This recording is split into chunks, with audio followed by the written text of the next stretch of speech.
It is time to make our Super Six picks. All right, Terry Bradshaw is doing it again. He's putting up $1 million this week. All you have to do is pick the outcome of 6 NFL games. It's easy. Nick basically does it in his sleep. One of the matchup, Rams at Dolphins. Nick, I just gave you props. Give me a winner, and by how many? This is the toughest game to pick of the week because Vegas is begging you to pick the Rams. Dolphins only 3.5-point dogs. Feels a little fishy to me, no pun intended. I'm going to go Dolphins. Tua gets a win. Ryan, good point, Wild. Thank you. That's good. That's good animalistic information. I appreciate that. I'm going to go Dolphins by 2. What? Animalistic. Hold on. Whoa. What is your thinking here? It's Rams by 10. This is baptism by fire. They're throwing Tua in there. You also got Sue, who's going to get back on track for the sack record. He'll have 3 sacks this game. Tua's not going to be able to set protection. This is, Aaron Donald, I'm sorry. Aaron Donald's going to go get back on track. This is going to be bad for Tua. So, Rams by 10, Nick. Can't believe you picked the Dolphins. No, yeah, but just for one quick note, Sue is going to come down from it's Bucks Giants, and it's on Monday, so he is going to come down and get a few sacks on Tua just to get warmed up before that Giants game. They're allowing him to do that because they're not taking the Giants very seriously. Rams by 7. All right, I like it. Well, make sure you get your picks in before kickoff on Sunday for your chance to win $1 million of Terry Bradshaw's money. For much more information, head to the Fox Sports app. All right, time now for a little thing we like to call 4 Things First. Brandon, you're up first. You love Tom Brady winning NFC Offensive Player of the Month. Jen, I can't imagine being Tom Brady. I mean, just think about it. All the hate that he deals with every single day. You know, he's one of the best at his sport. He's one of the greatest athletes ever. And now you have this guy at 43, and a lot of people, even on our network, talk about he has a noodle arm. He can't do it anymore. And all of a sudden, you know, we fast forward 7 weeks, and he's playing some of the best football ever. Maybe even the best football at the quarterback position now. What do we have? What's the result? NFC Offensive Player of the Month. Hats off to Tom Brady dealing with the things that is on the field, the guys that's throwing pressure at him, and also these haters. Okay, Brandon, I have several ideas for you for your fledgling brand, House of Athlete. The first is a pasta called Noodle Arm. We can talk about that later. The second is a special thing called No Way. That we had another stiff arm last night, and I think you need to help some of these defensive players. So here's what it is. A little bit of whey protein, a little bit of avocado oil, a little bit of aloe vera. What you do, you smother it all over your jersey, so next time you get stiff-armed, boom, slides right off. And I know you're thinking, wow, you can't put a lubricant all over your jersey. That's against the rules. That's why you got the whey protein in there. You accidentally spill it on yourself. Oh. All right, so yesterday, I took takes where takes had never been taken before, and I spit the cold, hard truth about Bo Jackson. All-time iconic athlete, slightly overrated football player. The responses to that were, well, let's call them mixed. My friend Bomani Jones cursed at me. My friend Sam Mellinger cursed at me. Doug Gottlieb questioned if I knew who Marcus Allen was. My former co-host in Houston, John Lopez, disowned me. The great columnist Michael Lee said the take melts the sun. But look in that bottom right corner. Wesley Robinson said, Nick, you're an inspiration. Now, I know what you're thinking. Who's Wesley Robinson? My answer? I have no idea. But he has a blue check mark, and he called me an inspiration, signed off on my Bo take.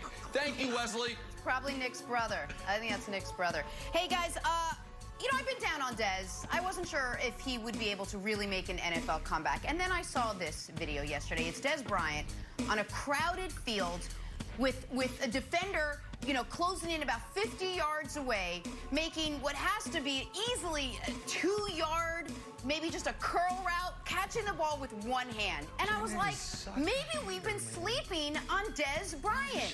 Dez is going to be the boost that Lamar needs this weekend when he takes the field. X Factor.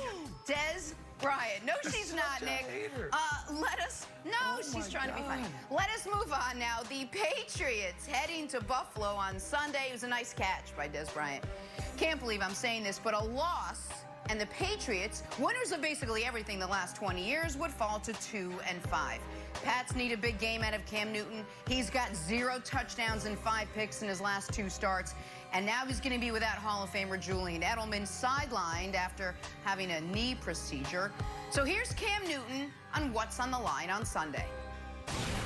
Losing is not acceptable in this locker room, in this county, in this state, in this area, in this region. So Cameron Newton, you need to pick your expletive up. That's what I've learned. All right, Brandon, I gotta ask, is Cam Newton playing for his job on Sunday? Well, you heard him. Yes, absolutely, especially when you look at last week being benched. Now, the alternative is what? You know, it's not great. But I just think that the Patriots are in a position where if they lose this game, they could blow this thing up. They don't do anything well. He also had some interesting quotes yesterday where he talked about this not being on Josh McDaniels, this not being on Jad Fish. Yesterday I talked about, you know, man, there's something sloppy about this team. Protection. You never see free runners running at the quarterback. We haven't seen that in 15 years. And Cam yesterday talked about, this is on me. I got to start with first IDing who the mic is. You always see the quarterbacks, the Peyton Mannings, the Tom Brady's of the world, even Cam, before they even hike the ball. 55's the mic, 55's the mic. I don't know if he's doing that correctly right now, going off of what I'm seeing on film and also from his comments. You're seeing these free runners. You never see that. Before you can drop back and make a good throw and before we can even discuss the picks or touchdowns, we got to first make sure our guys are set first. Make sure he's +2. Make sure the motion is coming. Make sure the protection is set. And then you get into playing the game. But there's too much thinking going on. And this highlights, Nick, why, you know, guys like Tom Brady going to Tampa and doing what he's doing right now is so special, because that process takes a while. I talked to Mike Vick, and Vick said it takes a year before you can master an offense. So you're seeing Cam Newton being in his head. And before we can even discuss can he get back on track, he first has to get this offense down, Nick. Well, so a few things. First of all, Cam's press conferences are usually great, but he gave every geographical designation there, and he didn't say Commonwealth, and he plays Massachusetts as Commonwealth. So, A, bad job by Cam there geographically. B, this is a fork-in-the-road moment for the Patriots, but not for Cam. Cam's going to be the starter next week against the Jets, no matter what. You know why? Because what are the other options? There aren't any. It's Brian Hoyer or it's Stidham. The last time those two guys were prominently involved in a game, Kevin Wildes petitioned the NFL for that game not to count. For a loss for his team or a win for my team, the quarterback play was so bad. He's basically called that game a win because they only lost by 16, given how bad the quarterback play was. Cam is going to be the quarterback for this team until they are mathematically eliminated. But Wildes, I have good news for Cam Newton, and I have good news for the Patriots. And the good news is one name, it is 2 words. That good news is Josh Allen. Because that's who you've got this weekend, and that's a great way to get back on track. Josh Allen, everyone's trendy MVP pick. I'm not naming names, Brandon Marshall, through a first month of the season. Since then, he's got 4 touchdowns. His team has 4 total touchdowns. He has 3 interceptions, and he looks a hell of a lot like he did in Wyoming when he couldn't even be first or second team all-conference. And so the Bills are struggling. The Patriots know the Bills are the team they have to get through in this division this year, and they beat them twice last year in very close, hard-fought games. And the Patriots also know they have the Jets coming up next. Meanwhile, the Bills have the Seahawks coming up next. So in my mind, there's a great opportunity for the Patriots to kind of erase how bad the last month has been with a good game against Buffalo, and I think that's exactly what we're going to see this week in Wildes. I think the Patriots win. Yeah, I'll give you one name, 2 words. Mother Nature is going to be a brutal day in Buffalo. super rainy with like 45 to 50 mile per hour wind gusts. So here's why I think that's good. Cam is in there, like you said, just thinking too much, looking around too much. I just want him to react, and if we don't have these huge plays because Mother Nature is blowing the ball all over the place, boom, let's just hand the ball off to Rex Burkhead, James White, let's just get some yardage. No one's talking about it, Brandon. You said we don't do anything well. It's because really we have bad PR. Nothing. We're the 4th best rushing team in the league. We run more per game than the Titans, but it's just we haven't done it recently. It went from 250, 185, 117, then 94. And that's what I'm saying. I know, but we still run the ball. We just kind of got away from it. So now that it's going to be pouring rain, let's just hand the ball off, just do simple stuff. And this is what we need to get Cam back on track. That's a good point. I'm glad we're not in a dome and Cam is supposed to sling it all around. I think let's just restart slow and just hand the ball off. Let's get some yards to get out of Buffalo with a win, Brandon. And that's the biggest, and yes, I mean, that's a valid point because their weakness and their greatest opportunity this week is against that defensive line. That defensive line is banged up. They got guys sitting on the bench, healthy scratches.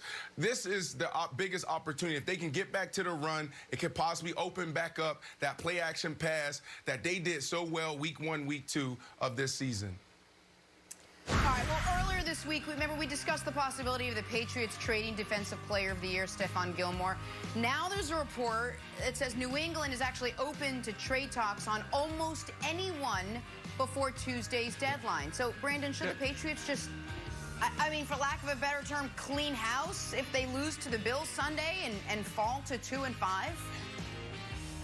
Yeah, absolutely. They don't do anything well. And the standard there in New England, you heard Cam talk about it, it's to win. And it's not just to win just regular season games. The standard is to win Super Bowls. You're not going to win a Super Bowl with this team. You have no chance. So the best thing that you can do right now is take advantage of this opportunity to rebuild. Go ahead, trade everybody, trade the house, even Hall of Famer Julian Edelman, so you can come back next year and have a better shot at it.